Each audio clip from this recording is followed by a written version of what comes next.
میں مدینے چلا، میں مدینے چلا، میں مدینے چلا، میں مدینے چلا، اشک تھمتے نہیں، پاؤں جمتے نہیں، اشک تھمتے نہیں، پاؤں جمتے نہیں، لڑکھڑاتا ہوا میں مدینے چلا، لڑکھڑاتا ہوا میں مدینے۔ زائر مدینے جا رہا ہے، زائر مدینے جا رہا ہے، شاعر بھی اس کے پاس کھڑا ہے۔ اب زائر کے ہاتھ میں ٹکٹ اور پاسپورٹ ہے، وہ کہتا ہے میں کس کس کو بتاؤں کہ میں مدینے جا رہا ہوں۔ یعنی جو اس کے دل کو خوشی ہے وہ تو اور کسی کے دل کو نہیں ہو سکتی۔ کائنات میں اس امتی کے لیے سب سے بڑی خوشی یہی ہے کہ اس کو آقا کی در کی حاضری کا پروانہ مل جائے۔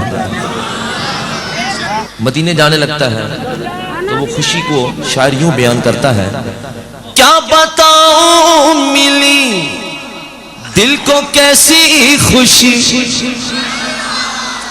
ارے کیا بتاؤں ملی دل کو کیسی خوشی، جب یہ میں نے سنا میں مدینے چلا، جب یہ میں نے سنا میں مدینے چلا، جب یہ میں نے سنا میں مدینے۔ اور اب مدینے جا رہا ہے تو ہر چیز کو مخاطب کر رہا ہے، زائر ہر چیز کو مخاطب کر رہا ہے۔